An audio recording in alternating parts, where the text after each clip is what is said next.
So let's talk about teachable moments. Now, if you look at your life, I'm sure you can find many, many, many examples of moments that, in hindsight, were very, very good teachable moments. For me, that moment happened about, let's say, 12 years ago. Here is the story of the man who lost two jobs.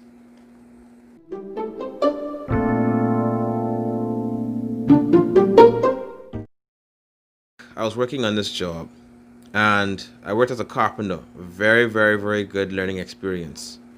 However, I did have one or two coworkers who experienced some difficulty every so often getting the correct paycheck. So one week we were at the bank and a coworker who had recently left to go to another job came to pick up the remainder of his paycheck. He opens an envelope and shows us this big wad of money and says, "Listen, I'm doing good. I'm doing good, man." So one of the coworkers who remained was very, very frustrated at this point. And he said, "Listen, I'm tired of this job. Could you find me a job or get me a job where you are now?" So the coworker who left said, "You know what? I got you. Don't worry about it. I'll ask for you." And I'm the foreman, so I have some pull around there. I'll just tell them I need a new worker and then you'll be okay. So my current coworker, thinking that he was already hired, got really, really, really, really, really excited. And he walked around the bank and saying every filthy thing he can think about. Needless to say, he didn't make a very good impression on anybody that day. The co-workers were standing around, and yes, there were a few who were frustrated, but for them, that wasn't a moment to really vent your frustration. So he walked around. And by the way, he used a lot of profanity while he did this. A lot of profanity. He went off. Man, he used so much profanity. He went off on our boss. He went off on our boss's daughter. He went off on a security guard. He went off on the tellers in the bank. He even went off on some of our coworkers. He just went off. And so what he didn't see was, while this was going on, the coworker who had promised to get him a new job watched the whole thing go down. And he sat by and shook his head like this.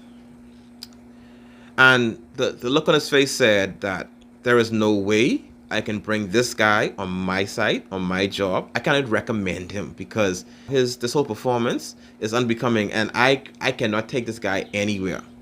So needless to say, he lost a future job that he didn't even get yet. Also needless to say was that the word got back to our current boss. And so Monday morning, he walks on the site.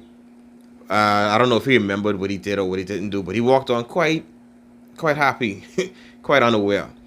And he was called into the office. And in about 10 minutes, he was out the site. So he got fired. At that point, he had lost two jobs. I think beyond that, one of the most sobering things that happened was that about 2 or 3 weeks later, he had to come back to the site and he had to ask for his job back. Maybe he couldn't find a new job. Maybe word got around about his performance, but he couldn't find a new job. And so after going off on our boss and my boss's family, he had to come back and say he was sorry and ask for his job back. So for me, this whole ordeal gave me two lessons. The one I think most obvious is that you don't count your eggs before they hatch. Because he thought he already had the second job in place, he went and acted a total fool. And he lost the current job. So no matter how sure you think something is, sometimes you don't count your eggs before you hatch. And it's important to always be your best self and do the right thing until such time as you know that you have something in hand. I think the second and equally as important lesson in this is that, listen, life is not fair. There will be things that will happen to you that will seem totally unfair. In this situation, was my coworker justified in being upset and being angry? He sure was. He was quite justified in being upset, in being angry, and being frustrated. And nobody would blame him for that. And in fact, nobody blamed him for being angry. But here's the thing. While he couldn't control how my bosses chose to be in terms of paying the right amounts of money, what he was in control of was his emotions, his actions, his response. Oftentimes, the world expects you to take the higher road. He allowed his negative feelings and his frustration to influence actions and a reaction that would ultimately be to his detriment.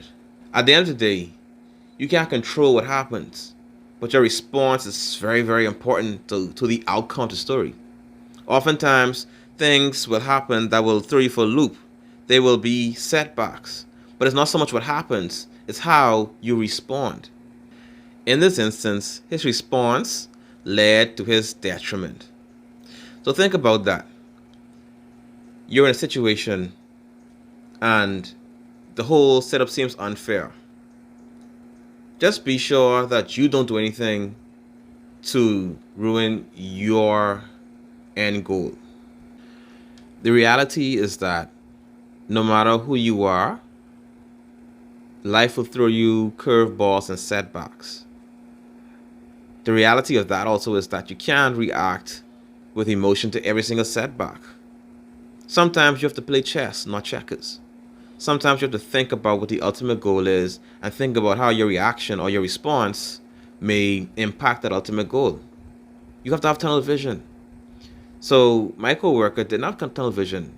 He was thinking in the moment about his frustration. And like I said, he was right to be angry.